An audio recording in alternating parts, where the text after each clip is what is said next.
welcome back to Chasing Trophies. It's time for the Champions League round of 16 knockout ties. It's going to be a packed Tuesday and Wednesday. We've got a lot of games, so we'll go through game by game, give some predictions. Even you guys in the chat, in the comments, let us know your predictions as well. I'm looking forward to it. Real Madrid, Man City play against each other once again. They've been playing each other so many times last year, this year, even this season. They played in the group stages, but we'll take it, man. We'll take it.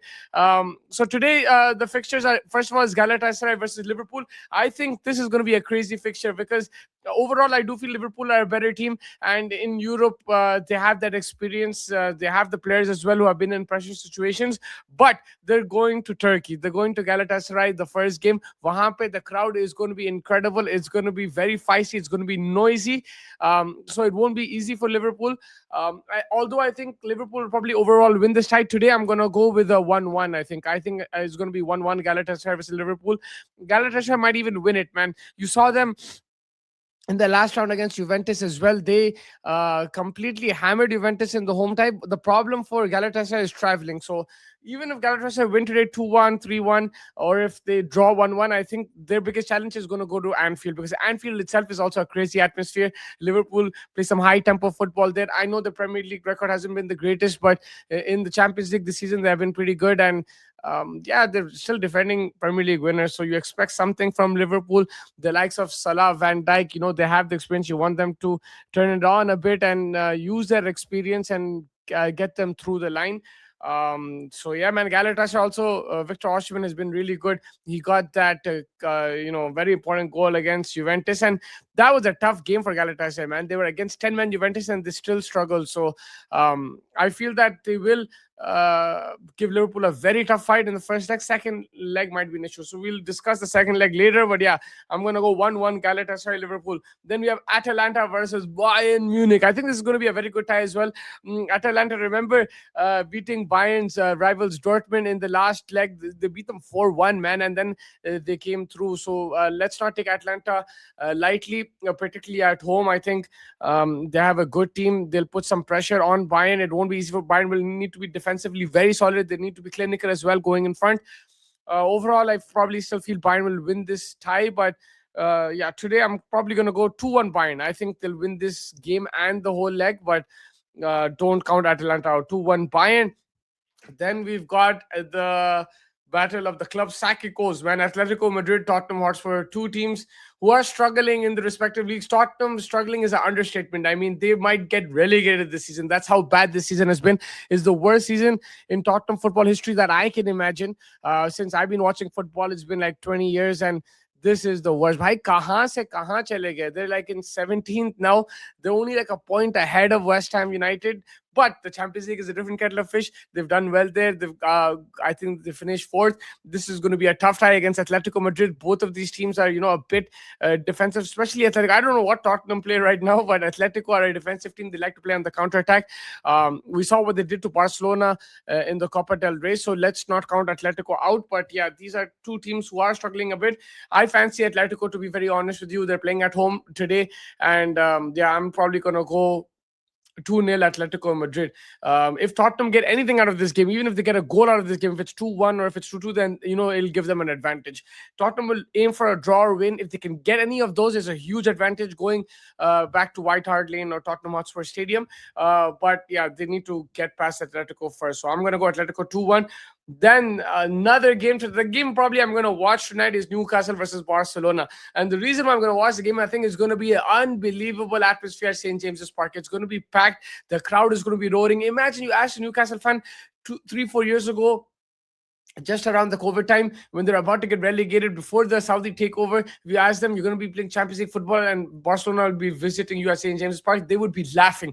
They think it's a dream. There's no chance of this. They were like 20th place at that time. And now, they're sitting pretty. They're in the Champions League. This is a very tough tie. They might get knocked out, but they're going to give it their all. I think how Newcastle have to approach it, bhai, this is a once in a lifetime opportunity. We're going to play Barcelona. Let's have some fun. I know some people say, oh, you need big club mentality. You have to go and beat them. You have to believe in that. You can believe in all that. But at the same time, they should enjoy themselves. The fans should enjoy themselves, because this is incredible opportunity. You're going to be playing Barcelona at home, St. James Park. Then you're going to go to Camp Nou as well. That's a historic ground. Barcelona in this competition is a huge team, massive team. There's a lot of respect. There's a lot of football heritage. So yeah, man, I think Newcastle will be looking to, put a statement there. I think the likes of Anthony Gordon, Harvey Barnes, they've been really good in the Champions League. Again, Premier League form hasn't been the greatest. They did beat Man United in the last game, but even there, they got a sending off. I think overall, if you see, the Premier League hasn't been great, but in Champions League, they've been fighting. They've been playing some really good football. I felt that the way they qualified, through that to the knockout was really good, and then in the knockout they're very convincing against Karabakh. So credit to them. I think it'll be a very good game. Newcastle Barcelona, man. This is. I'm probably gonna go. I'm sorry, Newcastle fan, but I think it'll be 3-1 Barcelona, man. I think Barcelona have too much in the tank, but if Newcastle win, that'll be incredible. That'll be next level, man, if that happens. So those are Tuesday's ties. Then Wednesday, we move on. Bayern Leverkusen versus Arsenal. And a lot of people are saying Arsenal have, even me, I said that the Arsenal have the easier path. Arsenal and Barcelona have the easier path to the semifinals. But if you look at the history of Arsenal in the last few years, they've struggled against these kind of teams, maybe mid-table or just above mid-table clubs. And Leverkusen will give them a tough time. I think I still feel Arsenal will go through. There's no doubt about that in this fixture. But I don't know. It might be a bit trickier. Let's see what happens today. I'm still backing Arsenal. I think they'll win 1-0, clean sheet away from home. And then let's see what they do at the Emirates. And yeah, man, if Premier League teams are suffering against the corners, I'm sure European teams will as well. Then you got Bordeaux, Glimt, and Sporting. This is going to be a next level match, man. I actually am looking forward to this game tomorrow. I don't know if I'm going to watch it because it'll be the same time as Madrid and City, but I will definitely have an eye on it. I'll definitely check through the highlights and everything because Bordeaux, Glimt have been playing some sensational football in this Champions League. High quality, man. They've taken down big teams and they've done it so well. Inter Milan, Man City, they've taken down some big teams, and credit to them. They play some very good football. It's very exciting, and they're playing against Sporting, who have done really well, man. In the last couple of years, I think Sporting in the Champions League have had some upsets. They've had some really good performances. I think the fact that they qualified in the top 8 is a success in itself, and they'll be just looking to improve. I don't know what to make of this game, but I'm going to go with home advantage. I'm going to go 2-1 to Bordeaux Glimt in this leg, and then the next leg, let's see what happens. Then we've got another big game on Wednesday, PSG versus Chelsea. This is why this group is so tough, man.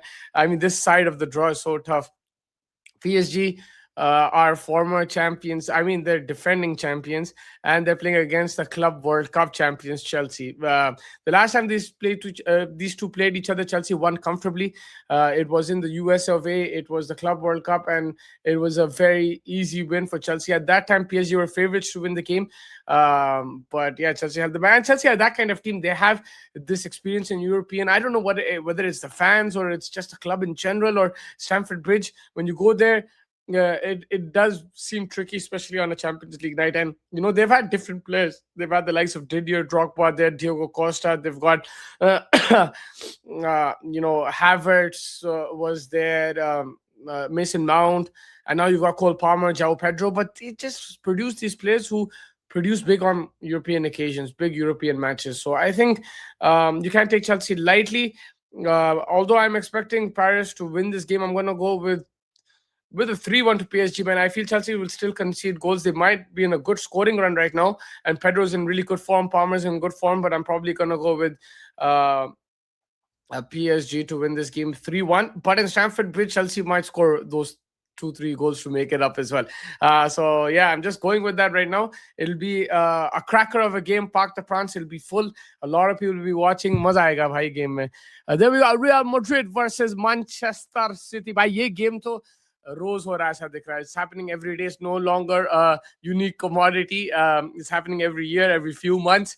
Again, these two sides are probably they're both number 2 in the league, but in poor form. If that's how I can explain it. Lekin, yeah, I don't know. Matlab dono second is they're not too far from the the number one spot. They're not too far at all, but they're playing some horrible football in between. Man City drawing to Nottingham Forest, Madrid losing a couple games in a row. At one stage, these guys were close to being first. They were like 2 points, 3 points away from the respective opponents, Arsenal and Barcelona. But right now, they're looking in poor form defensively. They're both struggling attacking wise as well, like goal scoring threat. They have Mbappe, Vinicius Jr., there's Haaland in Man City. You've got Semenyo there as well. Foden is there. Both teams have a lot of attacking threat, but they're struggling to find the goal. They're struggling to, build up play and have those patterns of play which, produce those goals. That killer pass as well, they are missing. And then defensively, they're looking frail. Like on the counter, we don't associate Madrid and Man City to concede those many goals, man. But that's what's happening. And this is why, I think the group stage game was very close. Man City might have won it, but it was a very like cagey kind of game. I'm expecting more goals. The quality wasn't to the level that we expected there as well. But I'm expecting more goals this time around. I'm going to go 3-2 Real Madrid at the Bernabeu for this leg. Then let's see what happens next week. But I'm going to go 3-2 to Real Madrid. These were my predictions. I'm looking forward to the round of 32. Make sure you guys think, you guys also comment, Ki bhai, who do you think is going to win these games? And obviously, we can change our predictions for the second leg, but these are my first leg predictions. I'm looking forward to it. Like I said, Bordeaux Glimt and Sporting is a game that is underrated that I really want to watch. But today's Newcastle Barcelona, I'm probably going to watch that game with a close eye on all the other games. Galatasaray Liverpool will be good. Atlanta Bayern Munich, Atletico Tottenham might not be the most exciting, but I'm sure these will be good games, and these are teams on similar levels competing with each other, so it'll be a lot of fun. And yeah, make sure you guys hit the like button, subscribe button, and do comment on the video as well. Thank you, everybody.